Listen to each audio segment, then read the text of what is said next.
Vous avez déjà vu une cote chuter juste avant un match et vous vous êtes demandé si vous devriez suivre le mouvement. Est-ce que le pari est encore value? Est-ce que c'est un match truqué? Ai-je loupé une info importante? Salut, c'est Nico. Dans cette vidéo, nous allons voir comment déchiffrer les variations de cote et les utiliser à notre avantage. Alors commençons par le début. Qu'est-ce qu'une cote? Une cote, c'est une valeur calculée qui reflète la probabilité d'un événement spécifique dans un événement sportif. Par exemple, ici sur le match de tennis entre Félix Auger et Jiri Leeka, la cote de Félix Auger est à 2,10, ce qui signifie qu'il a une probabilité d'environ 47% de remporter le match. Mais ce n'est pas tout, les cotes sont dynamiques, comme vous pouvez le voir ici sur le site Oddsmat. Elles s'ajustent en temps réel et elles reflètent non seulement les probabilités, mais aussi les perceptions et les comportements des parieurs. Et pourquoi les bookmakers font varier les cotes? Tout simplement parce que les bookmakers ajustent leurs cotes pour s'assurer qu'ils restent profitables quel que soit le résultat du match. Et c'est ici que le concept de masse monétaire entre en jeu. Si on prend les principaux facteurs qui influencent ces variations de cotes, le premier grand facteur, c'est la masse monétaire qui est investie sur le marché. Imaginez que beaucoup de gens misent sur la victoire d'une équipe. Par exemple ici sur le match Retafe Atlético Bilbao, on peut voir que 75% des parieurs sur Betfair ont misé sur la victoire de l'Atlético Bilbao. Le bookmaker va alors baisser la cote de cette issue pour réduire son risque. Et on voit d'ailleurs que sur Betfair, la cote est déjà passée de 2,30 à 2,14.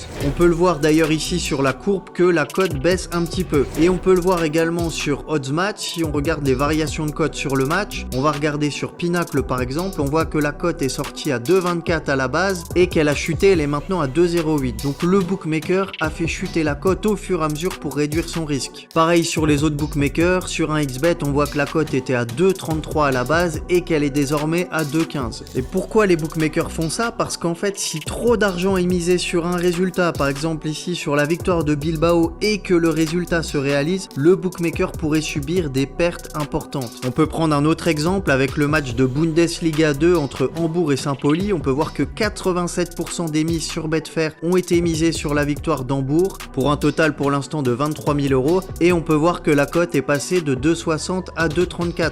Et on peut le constater ici d'ailleurs sur la courbe, on a une belle chute de cote pile au moment où de grosses mises ont afflué sur la victoire d'Hambourg. Vous voyez les petits bâtons, ce sont les mises, donc on a eu des mises d'à peu près 2500 € et c'est à ce moment-là que la cote a chuté. Donc vous voyez bien que les chutes de cote sont en corrélation avec les mises qui sont injectées sur le marché, avec la masse monétaire. Et d'ailleurs on peut voir également les variations de cote sur les autres bookmakers. Sur Pinnacle, on voit qu'Hambourg était sorti à 2,42 et qu'actuellement la cote a chuté jusqu'à 2,25. Pareil sur un XBet où elle est passée de 2,62 à 2,23. Donc la masse monétaire injectée sur le marché des paris sportifs, c'est le premier grand facteur qui va influencer les cotes. Ensuite, on a également les infos, les événements de dernière minute. Par exemple, une blessure majeure d'un joueur clé juste avant le match. Et ce type d'événement, ce type d'infos va déclencher des ajustements rapides de la part des bookmakers pour refléter les nouvelles probabilités. Ce genre d'événement, ça se produit très souvent en NBA. Pour ceux qui parient sur le basket, vous le savez, les bookmakers et les parieurs attendent souvent tard le soir jusqu'à la dernière minute pour savoir s'il y a des joueurs importants qui vont jouer ou qui vont être absents. Et une fois qu'on a ces informations, il faut être très réactif. Par exemple, donc en NBA sur un match entre les Lakers, imaginons que la star des Lakers, LeBron James, se blesse durant l'échauffement, et bien la cote pour la victoire de son équipe, donc les Lakers, pourrait grimper instantanément car leur chance de gagner le match vient de diminuer significativement. Parce qu'un match avec LeBron James ou un match sans LeBron James n'est pas le même match et donc les Lakers n'ont plus la même probabilité de gagner.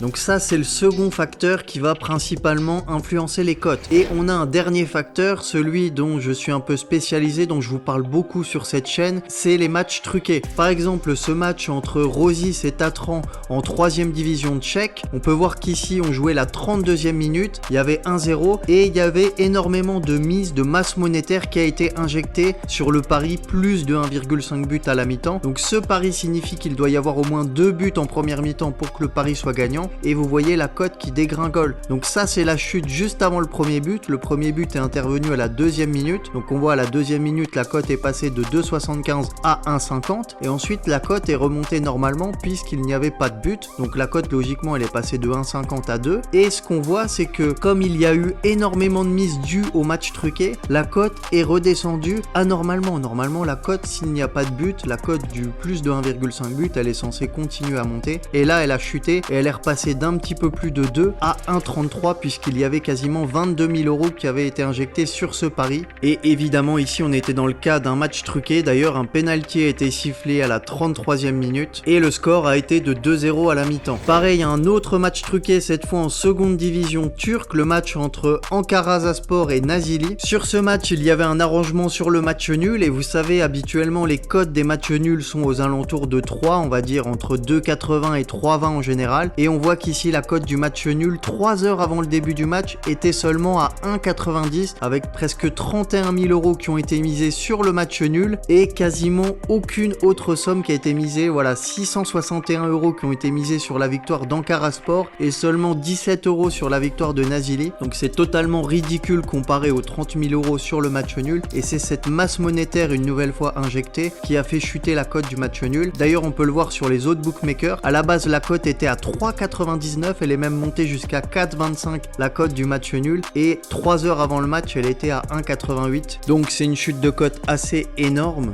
et une nouvelle fois les bookmakers ont fait chuter les cotes pour réduire leur risque. Il devait y avoir tellement de mises qui ont afflué chez eux. D'ailleurs la plupart des bookmakers avaient retiré le match, on voit que Pinacle l'avait retiré, Marsbet, 1xBet l'avait laissé encore ouvert ainsi que BetInasia, mais ils avaient fait chuter la cote drastiquement, et évidemment le match s'est terminé par un bon 0-0 des familles. Alors maintenant parlons stratégie. Vaut-il mieux anticiper les chutes de cote ou alors réagir au marché, réagir aux chutes de cote? Alors évidemment je vous dirais qu'anticiper le marché peut se révéler très profitable car vous pouvez obtenir des cotes très avantageuses avant que les cotes ne chutent. Par exemple ici sur le match Lens-Lorient, on voit que la cote du plus de 2,5 buts est passée de 1,81 à 1,52. Si vous avez pris le plus de 2,5 buts à 1,81, ça veut dire que vous avez anticipé la chute de cote et vous avez très probablement pris un excellent pari, un très gros value bet puisque la cote a quand même pris très cher. Évidemment à condition que la cote en reste là ou rechute un peu et qu'elle ne remonte pas à 1,80 voire plus. Des fois ça arrive aussi, on a une cote qui peut chuter de 1,81 à 1,52 et ensuite juste avant le début du match il y a une info et hop la cote remonte à 2. Bon ça arrive, c'est dommage. Et c'est pour ça qu'il est risqué de réagir immédiatement à une chute de cote. Il est crucial de ne pas se précipiter. Parier immédiatement après une chute de cote sans en comprendre la raison peut vous exposer à des risques inutiles, puisque comme on l'a vu auparavant, les cotes fluctuent pour une multitude de raisons, certaines qui sont évidentes, d'autres moins, et comprendre le pourquoi derrière une variation vous sauvera souvent de mauvaises surprises. Donc pour reprendre l'exemple du match Lens-Lorient, ne vous dites pas la cote a absolument chuté, donc les probabilités pour qu'il y ait plus de 2,5 buts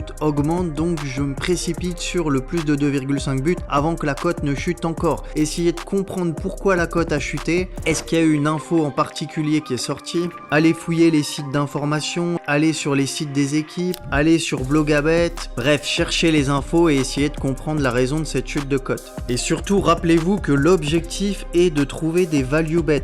Et pour cela, il faut avoir une bonne analyse de la rencontre, connaître tous les facteurs favorisant votre pari, et pour ça, vous devez avoir le maximum d'éléments en votre possession. Et battre la closing odds, battre la cote de fermeture doit être votre objectif. C'est comme ça que vous gagnerez vos paris sportifs à long terme. C'est comme ça que font tous les parieurs gagnants. Mais pour cela, pour battre la cote de fermeture, vous n'avez pas forcément besoin de parier des jours à l'avance. Par exemple, ici au Pérou, pour le match entre Tarma et Deportes, vous voyez que la cote a chuté de 2,24 à 1,81. Mais ça ne veut pas forcément dire que si vous pariez sur cette cote à 1,81, vous ne battrez pas la cote de fermeture. Ça se trouve, c'est encore un bon moment pour parier, la cote va encore chuter. Elle va chuter jusqu'à 1,60 voire 1,50 et c'est peut-être encore le bon moment de prendre cette cote. Mais pour le savoir, c'est à vous d'aller chercher les infos et ne pas forcément se dire ah la cote était à 2,24, elle a chuté à 1,80, c'est trop tard, la value est passée. Tant pis pour moi, j'ai pas assez anticipé, j'aurais dû anticiper 2-3 jours à l'avance, prendre la cote d'ouverture. Eh bien pas forcément, des value bets vous pouvez en avoir au code d'ouverture 3 jours, 4 jours, 5 jours avant le début du match, mais vous pouvez aussi en avoir quelques heures avant le début du match. Donc voilà pour cette vidéo, j'espère qu'elle vous aura aura plu. Si vous voulez avoir accès à mes pronostics, n'hésitez pas à rejoindre le canal Suspicious Game, c'est un canal 100% gratuit sur lequel je poste tous mes pronostics. Vous avez le lien directement dans la description de la vidéo ainsi qu'en commentaire épinglé. Donc je vous dis à tout de suite sur le canal Telegram pour les prochains pronostics et à très vite sur YouTube pour une prochaine vidéo.